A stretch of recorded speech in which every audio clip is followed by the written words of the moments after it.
Hi, I'm Ryan Szymanski, curator for Battleship New Jersey Museum and Memorial. Today we've got another video in our Top 10 series. In this one, we're going to talk about the top 10 best battleships of World War I. I want to do this video because I love all of the World War I era battleships that lead in the development process to Battleship New Jersey. And one day, if this channel's around long enough, we'll cover them all individually in our comparison videos to New Jersey.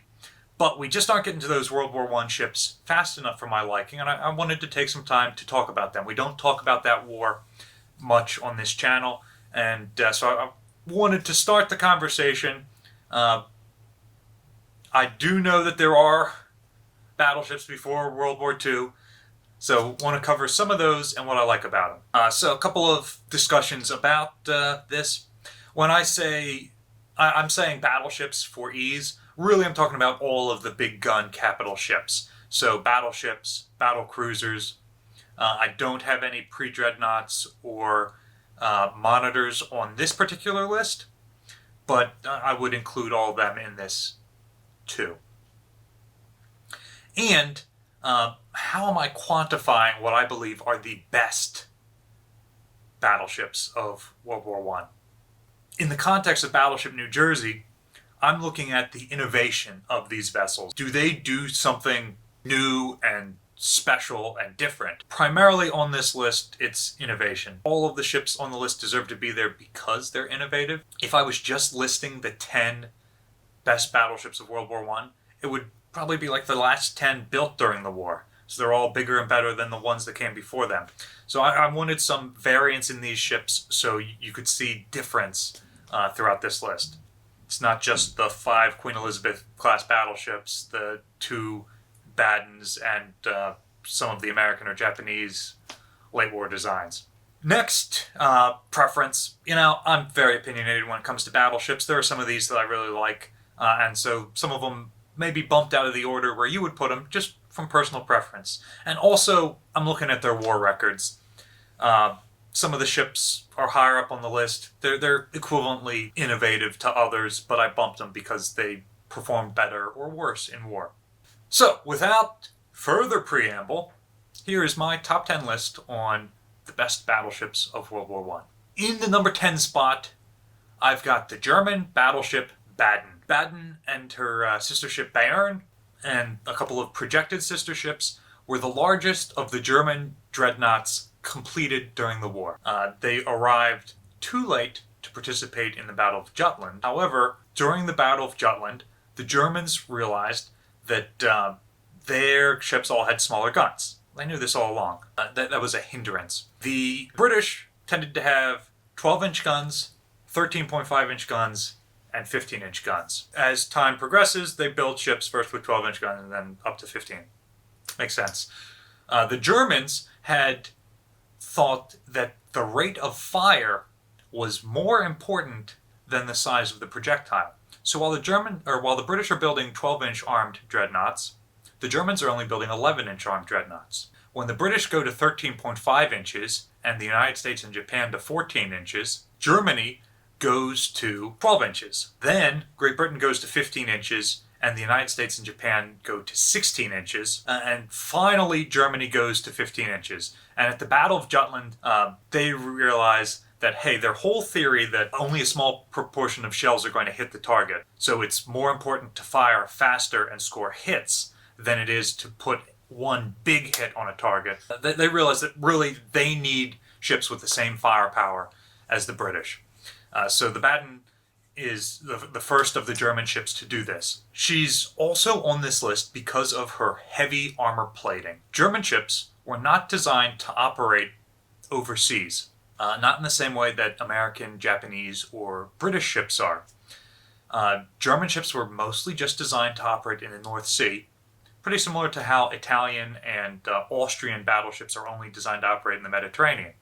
So the German ships didn't need as much hull space for crew accommodations. The crew lives in barracks when the ships are in port.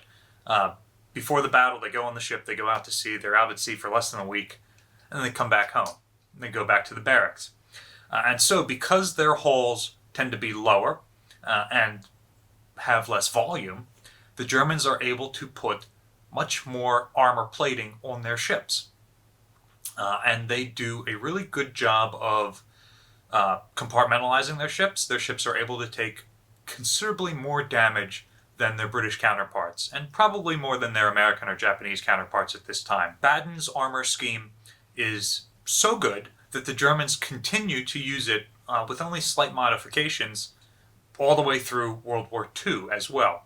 So basically, Baden is the high point of German armor scheme, and the Scharnhorst and the Bismarck classes use modified schemes. It's pretty similar, and part of the scheme here is you've got an armored belt, and then you've got a turtle deck that slopes and covers your machinery spaces. So an enemy projectile has to punch through the heavily armored belt, and then it's hitting an angled deck, so it's deflecting away instead of punching through into the engineering spaces.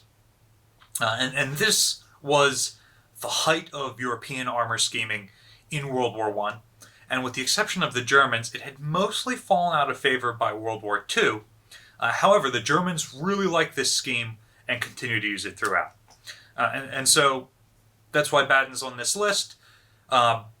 She's not the first German battleship to be heavily armored, and she's not the first ship in the world to have 15-inch guns, and she doesn't really participate in any heavy fighting, so she comes in at the number 10 spot. In the number 9 spot is the American semi-dreadnought South Carolina. The South Carolina class were the first class of American dreadnoughts, and they're often termed full dreadnoughts. They featured less 12-inch guns than HMS Dreadnought, less displacement, and significantly less speed. And because they are only modifying the firepower of previous pre-dreadnought classes, they're no faster, they're no better armored, I group them in with the semi-dreadnoughts. I don't think the idea of dreadnought is fully realized in these ships. However, where they are successful, innovative, and ahead of their time is with their super-firing 12-inch turrets. Dreadnought has 10 12-inch guns, South Carolina only has 8. However, both ships have the same displacement. So South Carolina is significantly lighter and is a significantly smaller investment for the U.S. Navy, which is trying to catch up to the Royal Navy in terms of size. And for that reason, she's very innovative. The Americans had been interested in super-firing turrets since all the way back in the 1890s when they designed the battleships Kearsarge and Kentucky. They directly mounted an 8-inch turret on top of a 13-inch turret, and that sort of worked for them. They went away from that concept and deleted 8-inch guns from their designs for a couple of classes, and then with the Virginia-class battleships, of which the first USS New Jersey was a member, they came back to that, and again dropped an 8-inch turret on top of a 12-inch turret. Well, it didn't work well having one on top of the other. The ammunition handling for the upper turret had to come through the lower turret. It worked for the 13-inch turrets on Kearsarge because they fired so slow. The 8-inch guns ammunition could come up in between the 13-inch shell handling. By the Virginia class, the rate of fire had improved, and the concussion of firing these guns right on top of each other and going through the gunnery drills right on top of each other proved to be an issue. And so the final classes of American pre-dreadnoughts went back to wing turrets instead of super firing. But the Americans really liked this idea. Everybody else thought that the explosion of a gun going off overhead of another armored gun house would completely scramble everybody inside the lower gun house to jelly. They believed that the explosion would go through the various sight hoods, viewports, and ventilation ducts and cause further damage in there. Everybody assumed this, but I'm not sure anybody actually tested it. And so the U.S. simply moved their view sights to the sides of the turrets instead of the top and mounted them one on top of the other. And for this reason, South Carolina is hugely innovative. It would take a couple of other classes of battleships before other nations caught on to this. However, the United States always, in their dreadnought designs, straight up through the Iowa and Montana designs, featured super-firing turrets. South Carolina's slow speed of 18 knots meant that she could only operate with the pre-dreadnought battleships. She couldn't operate with the 21-knot dreadnoughts. And that's another reason I call her a semi-dreadnought. And because she didn't see frontline service with the dreadnoughts, I bump her down to the number 9 spot. In the number 8 spot, we have the Austro-Hungarian dreadnought Tegethoff. The Tegethoff class dreadnoughts were the first battleships to use triple turrets. The Austrians were limited in the size of their dry docks and in the area of operations. They could basically only operate in the Adriatic Sea with Italy as an enemy, and even with Italy as an ally, they could only operate in the broader Mediterranean. So these ships were of limited size. They didn't have much room to build them, and they couldn't build them too big, or there's no room to operate in that swimming pool. So they wanted to have the same 12-inch gun batteries of other European powers. What are dreadnoughts, if not an international size measuring competition? You're trying to build ships just as powerfully armed as everyone else, but you don't have the size to spread out 6 twin turrets on your ship. How do you do that? You make triple turrets. And that is a hugely innovative thing. The triple turret is considerably lighter. 2 triple turrets in exchange for 3 twin turrets. The triple turrets are lighter, so you're saving weight. Are a number of concerns with this, and the triple turret is not universally adopted. Even by the end of World War II, it hasn't been universally adopted. But you're saving weight, you're able to carry more firepower. If a triple turret is knocked out, though, you're losing more firepower than if a single twin turret's knocked out. If you install triple turrets on your ship, they require a wider barbette, which means you have to have a wider ship, and you're putting a bigger hole in the design, so you need sturdier frames. However, the weight-saving option meant that this was a viable consideration. The Germans were interested in the idea, and they even inspected Tegethoff, but apparently they didn't think very highly of the Austrian triple turret. However, soon after Tegethoff was completed, you see both the United States and Italy completing battleships with triple turrets. The triple turret would become standard on Italian battleships, and most American battleship classes after its invention would have either most or all of their turrets be triple. The Tegethoff class had limited utility during the war. Like I said, with Italy as an enemy, the Central Powers had planned to have Italy as an ally, and so Austria-Hungary and Italy's navies could go out and fight the French and English in the Central Mediterranean. But with Italy as an allied power, the Austrian dreadnoughts were just trapped in port, possibly sometimes operating in the Adriatic. So that they really didn't see much action. The Austrians lost one of these ships to an Italian torpedo boat in the Adriatic, the Sventesven, and that proved the vulnerability of dreadnoughts to underwater explosions, which is something that is not unique to the Tegethoff class. All of these dreadnought-type battleships have deficient torpedo defense. It just wasn't something that was seen as a threat, a significant threat when these ships were designed. And many of them, the ones that survived the war into the post-war years, would have additional torpedo defenses retrofitted on. So, that brings us to the number 7 slot. In the number 7 slot, I have the British battleship Orion. The Orion class were the first of the super dreadnoughts. The original batch of dreadnoughts were armed with 12 or 11-inch guns if you're Germany. And the Orions were the first ones to step this up to the next level. They feature super-firing turrets, and they go from the 12-inch gun to the 13.5-inch gun, which then forces all other countries that are continuing to participate in the dreadnought arms race to also increase the size of their ships, and therefore the armor as well as the guns, to a larger caliber. Like I said, the United States and Japan go to 14 inches, the British to 13.5. The Greeks and Chileans order 14-inch armed battleships. Germany has to increase the size of their battleships' guns to 12 inches.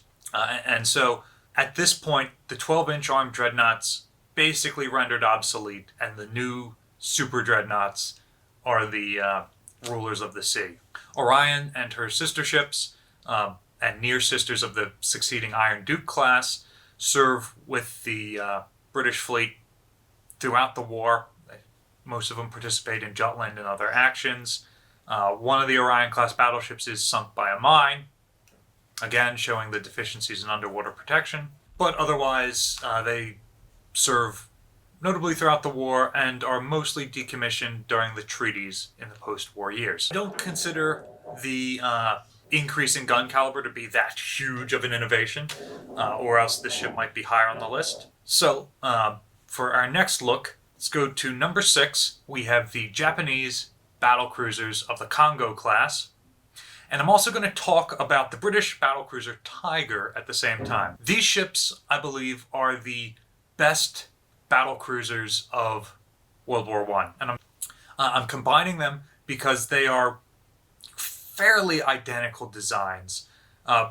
There is a current debate as to whether the Japanese ordered Congo to be built in the British yard, and then the British looked at those designs and modified Tiger, which was ostensibly a similar design to Queen Mary and Lion, or whether both the British and the Japanese looked at the preceding Queen Mary and Lion and just took the logical next step in their design. So it's unclear whether these are built to similar design because of copying or just because both people arrived at the same place at the same time. But even so, I'm grouping them together. They are both super dreadnoughts. The Congos had 8 14-inch guns. Tiger has 8 13.5-inch guns. And they're relatively similar except for their national flavors. So Tiger has a British-style bow. Congo has a Japanese-style bow. It's all pretty similar.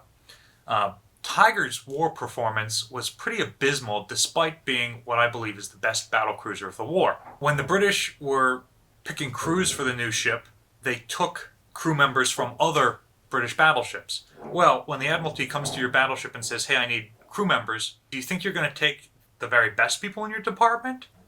No. You take the problem children from your department and the underperformers.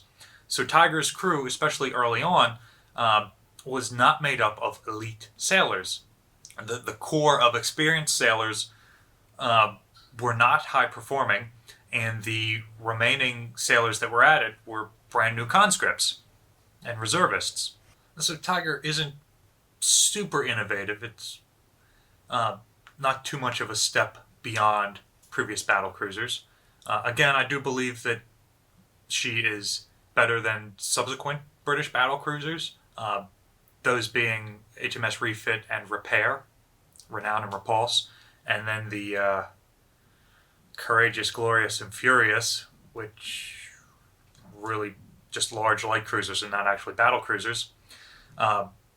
Really, you need a minimum of 8 barrels to be able to hit a target.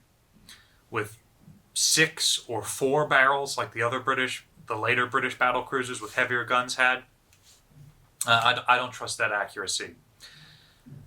During World War I, no projectile penetrated 9 inches of armor. No projectile is known to have penetrated 9 inches of armor. And so, the Congos and the Tiger, with their 9-inch armored belts, were up to snuff with protection for World War I. Obviously, a number of British battlecruisers blew up.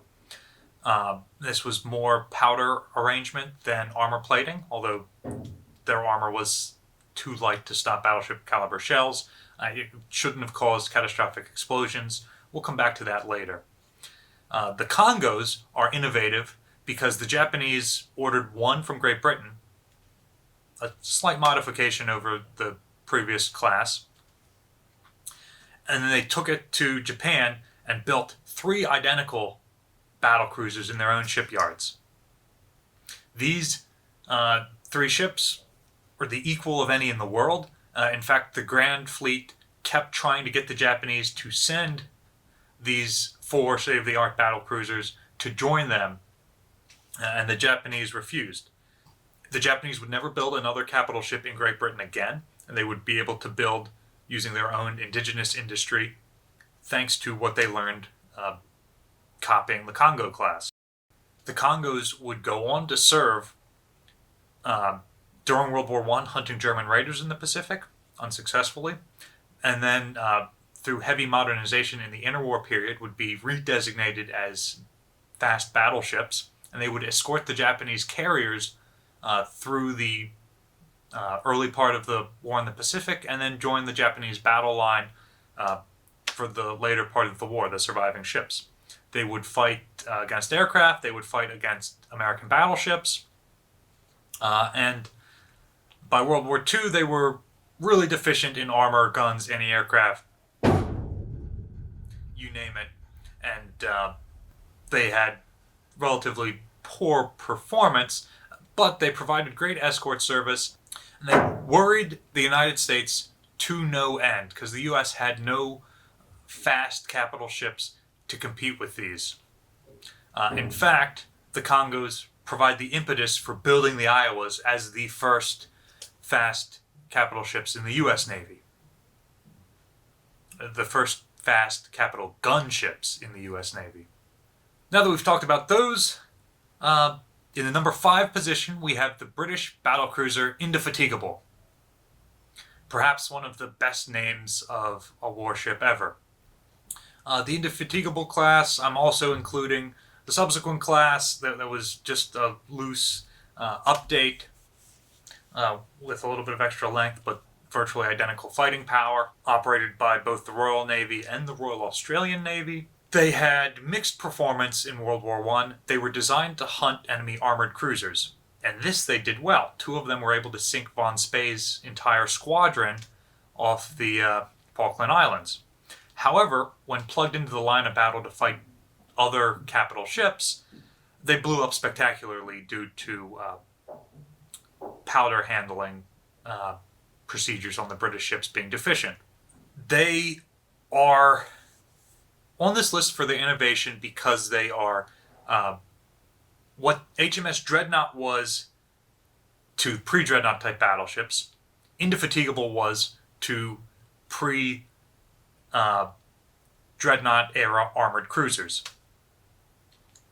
But she took it a step further. Not only did she increase the number of main battery turrets compared to other armored cruisers, and the speed compared to other armored cruisers, she also increased the caliber of guns.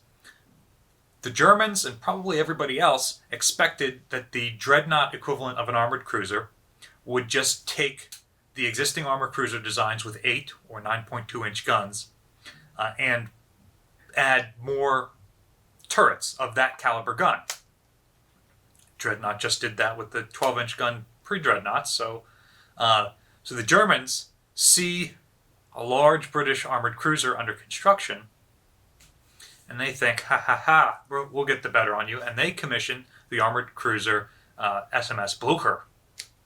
And Blücher has the 8.2-inch guns of previous armored cruisers, but instead of having just 2 turrets, she has 6 turrets in the same wing mount configuration, hexagonal arrangement as other German dreadnoughts of the time. Well, the Germans get the jump on them. Blücher is completely obsolete because Indefatigable actually has battleship caliber 12-inch guns, not cruiser caliber 8 or 9-inch guns. And so not only does it evolve the scouting force for the Royal Navy, but it obsoletes the German scouting force, including a ship already under construction. And so these ships are pretty innovative, if not abortive. They start the whole battle cruiser line, which is of mixed success during World War I, whether they were used for what they were designed for or used against other capital ships. But the battle cruiser eventually evolves into the aircraft carrier. Early aircraft carriers were built on auxiliaries, or in some cases battleships, and they were too slow to be functional fleet carriers. But in the interwar period, battlecruiser hulls under construction were reconverted into aircraft carriers, and these became the true fast fleet carriers of which the World War II lineages draw their origins. And so their roles as scouting forces and able to strike enemy ships outside of the range of other ships, all traces itself back to Indefatigable and her sister ships, the early battle cruisers. So that's what I have in the number 5 spot, even though they blow up all the time. Then, of course, in the number 4 spot, I have HMS Dreadnought. I debated back and forth whether to even put her on this list. Dreadnought is undoubtedly the most innovative battleship built. But she's a pre-World War I design, and her actual World War I history isn't great. She was, even though she was built in 1906, she was mostly obsolete by the time the war started, and just 10 years later at Jutland, she wasn't even included in the Grand Fleet fighting the Germans. She was with the Channel forces guarding the English Channel. She was only ever able to sink one ship in her career, and it wasn't with her 12-inch guns. She rammed a German U-boat. However, Dreadnought is where all of these other dreadnoughts get their name from and trace their origins back to, and her innovation is without doubt not only because she added more main battery turrets, but because of the innovation of her engineering plant, which for the first time used steam turbines to drive a capital ship. And these steam turbines were able to give battleships the high speed they needed to really blow away the pre-dreadnoughts that came before them.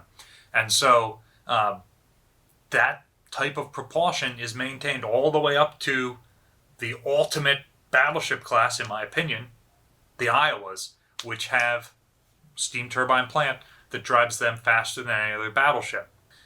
So Dreadnought is much talked about. I'm not going to cover her in too much more detail here. That takes us to the number 3 spot. This is the German battlecruiser Derfflinger. Derfflinger is without a doubt my favorite warship of the World War I period. I think it's a visually attractive design. I think she was a very successful ship and a very successful class of ship. And I know I poke fun at the Nazi Navy lovers out there and their love for Bismarck. This is your chance to hit me back with a love for a German ship. Absolutely love Derfflinger. She is the ultimate completed class of German battlecruiser. And really, she's closer to an early fast battleship in design. German battlecruisers were intentionally designed to not be as fast as their British counterparts, but to be more heavily armored. And so the German battlecruisers don't blow up like their British counterparts. Their armor scheme isn't catastrophically defeated. Derfflinger's sister ship Lutzow, which is the flagship of Admiral Scheer's scouting force, the flagship of Admiral Hipper's scouting force during the Battle of Jutland, is sunk because she takes a tremendous number of hits. And it's not the damage caused by any one of those hits, it's the sheer number of those hits poking holes in her that eventually causes her to founder. Because German ships like this, we've already talked about this with Baden, have less hull area than their British, American, or Japanese counterparts. They have less reserve of buoyancy, so they are more prone to foundering when their armor is defeated. And Lutzow proved this. However, none of her sister battle cruisers on the German side were lost during the war. And so I'm using Derfflinger to illustrate the success of the German battlecruiser design in general, which outlived the German high seas fleet. The Goeben, which predated the Derfflinger class, served with the Turkish Navy all the way up into the 50s and 60s before being scrapped. None of the German battlecruisers, like I've talked about, were catastrophically sunk. They saw more action than their battleship counterparts. Being the fast scouting wing, they participated in a couple of raids against Great Britain, including the raid on Dogger Bank, which lured out British battlecruisers. The hope was that the German battlecruisers could lure the British battlecruisers out, and that they could trap them with German battleships and destroy part of the Royal Navy in detail and that way gain parity with them. The German Navy was smaller than the Royal Navy, and so in a pure fleet battle, they had a severe disadvantage, even if their individual ships were more capable than their British counterparts. Derfflinger was certainly more capable than any of the British battle cruisers. She could take more damage, she could accurately land shells on a target, and the British armor couldn't stop those shells. However, she wasn't more capable than two British battle cruisers, and so the numbers really were an issue, and the Germans tried using the battle cruisers a number of times, including at the Battle of Jutland, to try and lure out a part of the Grand Fleet to destroy it in detail. Well, obviously the Royal Navy knows that that's the German strategy, and so it never happens, and they're trying to use their own fleet to lure the whole German fleet out to actually have a climactic battle and justify all the expense. Derfflinger is armed with 8 12-inch guns, so her firepower is deficient compared to other Navy ships. But the Germans had very accurate rangefinders, and the rapid-firing 12-inch guns, Derfflinger was able to get shells on target and score hits on British battle cruisers at both Dogger Banks and at Jutland. And Derfflinger helped sink a number of British battle cruisers throughout the Battle of Jutland. So that is a big deal for her. She was, I'd argue, the most successful of the German battle cruisers in terms of sinking or participating in the sinking of her British counterparts. She and her sister ship Hindenburg, completed too late for the Battle of Jutland, were eventually surrendered to the Allies at Scapa Flow and scuttled in 1919 along with the rest of the German High Seas Fleet. Derfflinger's turret arrangement was very similar to Congo and Tiger. And even though a better ship, Mackensen, was being built, that vessel was never completed before the end of the war. In the number 2 position, I have the British Queen Elizabeth class battleships. This is a really excellent class of ships that saw service through 2 world wars. 5 ships were built, and they were built with 8 15-inch guns. They were the first battleships to be completed with 15-inch guns. So they, just like Orion had escalated things 2 classes earlier, they continue that escalation. And not only do the British make them more heavily armed and armored, they also make them faster. These are the beginning of the fast battleship lineage in the Royal Navy. The battle cruisers are obviously vulnerable, so the British want a fast wing of their battle fleet that has all the armor of a battleship. Compromises have to be made somewhere, so they decide if we can make a ship with a speed of 24 knots, that's faster than the other 21-knot dreadnoughts, so they can still form a fast wing.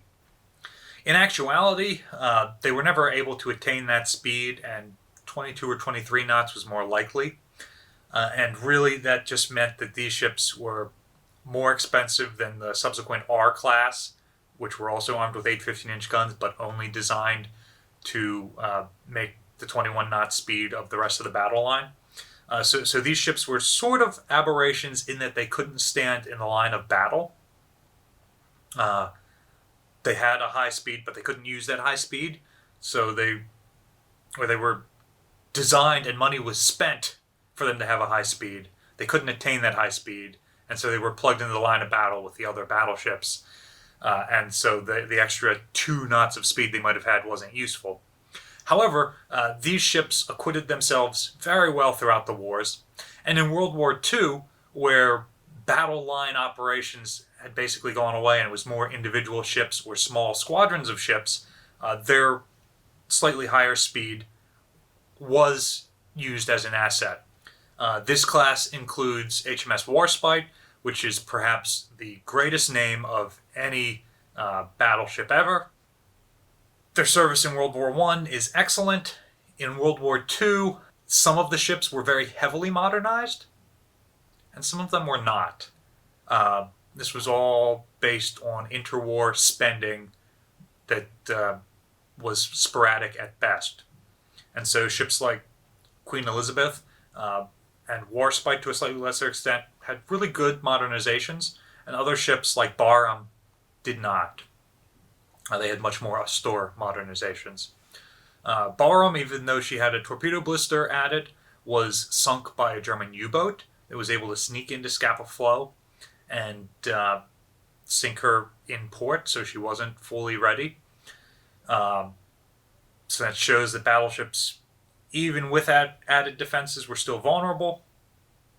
These ships are in the number 2 spot because they are very innovative in increasing the size, speed, and armor and firepower of their ships. Following them, future fast battleship designs would look to be significantly larger, like HMS Hood. So large, in fact, that they were cost prohibitive. Anything larger than them renders the rest of the force completely obsolete and is too expensive to build in large numbers. And that's what you end up seeing. However, since the Queen Elizabeths were only slightly larger and were only slight improvements over the rest of the fleet, they didn't render everything else obsolete, although they were unquestionably the best. And so they were able to continue to be built in decent numbers, more than a full squadron with 5 ships, and it allowed them to hang with the other ships built at the time, so you could still have a full battle line. So with that, we come to the number 1 spot on my list, and for this spot I have the American battleship Nevada. Now, Nevada's World War I service isn't that great. Heck, her World War II service is relatively second line. So in terms of record, she's not really that high up. In terms of personal preference, I am of course biased towards American ships, but I don't think Nevada was a particularly beautiful ship. I have her in the number 1 spot because of her innovation. What's innovative about her? She uses oil instead of coal. So she is the first oil-fired battleship in the American fleet. She might be the first fully oil-fired ship in the world. First fully oil-fired battleship in the world. I'm not 100% on that, don't quote me. But so her propulsion is innovative. Her guns, she has, this is the successor to the Texas and New York. So they wanted to keep the same 10, 14-inch guns, but changing up the engineering meant that they couldn't have 5 turrets spread out along the length of the ship. So they looked at what was happening in Europe, what the Austrians and the Italians were doing, and they added triple turrets. In this class's case, the 2 lower turrets were triple, and the superfiring turrets were twin. Future American battleships would have either all twin turrets, in the case of the Colorado class, or all triple turrets in the case of all the other completed classes. And so the firepower of American ships was able to be increased in that way. The Nevadas were the first of the standard type battleships. We just talked a lot about rendering your other ships obsolete. The U.S. created a fairly conservative and yet progressively getting better class series of battleships, which all featured virtually identical guns, virtually identical layout, virtually identical superstructure, the same tactical radius, the same speed, and virtually identical armor schemes. And so, even though each class got a little bit better than the one that came before it, they didn't render any obsolete, so they could all operate as one homogeneous unit. And even the worst of them were still as good as other European ships or Asian ships. Finally, and most innovative about Nevada, Nevada introduced the all-or-nothing armor scheme. The concept here is, earlier dreadnoughts, you have different levels of armor thickness across the whole ship. Really, that isn't stopping projectiles, and if your thin armor is too thick, it might set off an armor-piercing projectile instead of letting it just punch through, leaving a nice 12 or 14-inch hole you can easily patch. And so with Nevada, the U.S. Navy decided we'll have no armor in the unimportant parts of the ship, and we'll have the armored citadel with all of our reserve of buoyancy and all of our critical stuff, engineering, fuel, ammunition, guns, will be as fully armored as possible. And that way we're not spreading out over the whole ship. If the unarmored parts of the ship get hit, who cares? The captain's cabin's destroyed, the galley's destroyed, berthing areas are destroyed, the offices are destroyed. You don't need that in combat. The important stuff is still in the armored citadel, so the ship can continue to fight. Most subsequent battleships use the all-or-nothing scheme. And that is probably the best armor scheme ever devised. In my opinion, it's the best armor scheme ever devised for battleships. People can certainly argue that. But it starts way back with Nevada, and it continues all the way through New Jersey. The standard type ends up going away after the Washington Naval Treaties when the U.S. switches over to fast battleships. The armor scheme stays the same. And so does the use of the triple turret in the U.S. Navy. Another factor I want to talk about, which is really in the context of Queen Elizabeth and Nevada and Tugethoff in South Carolina, but not so much with the other ones. The battleships that are lost to enemy gunfire, battleships, battlecruisers, etc., that are lost to enemy gunfire during World War I, tend to be lost because a hit is scored on one of their turrets. Early dreadnoughts spread their turrets out all over the ship. This way, a single hit couldn't knock out multiple turrets. What it in fact meant was that a hit almost anywhere on the ship could reach a magazine, instead of those magazines all being in one place. I don't know of a single hit that was able to knock out multiple gun turrets. I do know of several hits on gun turrets that are spread all over the ship, which were able to detonate those ships entirely. And so, with the ships that have two pairs of super-firing turrets, one set fore and one set aft, all of the magazines and all the guns are focused in just two places, instead of being all along the ship. Dreadnought has guns in 5 separate places. Her German counterparts have guns in 6 different places. Ships like Orion and Iron Duke and Texas have 5 turrets down the length of the ship, and this is also spreading out their engineering equipment. So you can concentrate your engineering equipment in the middle, you concentrate your magazines at the ends, you just armor that area, and your ship is less likely to catastrophically explode. Obviously, it's still possible. Arizona catastrophically explodes. But fewer battleships with this arrangement catastrophically explode compared to battleships with guns all over the place. So, that's my list. Let me know what your list of the top 10 World War I era battleships is in the description down below. We'll probably do other videos like this in the future, so if you have ideas for top 10 treaty battleships or top 10 interwar battleships or similar stuff, let us know in the comments section down below. Battleship New Jersey receives operating support from the New Jersey Department of State, and also from a number of businesses and private individuals. In fact, the support of private individuals allowed us to go from making 1 video a week to 5 videos a week. Your continued support allows us to do what we do, and if you'd like to help, there's a link in the description for ways you can donate. Also, because we're making so much content, remember to like, share, and subscribe so that you're notified when more stuff goes up. Thanks for watching.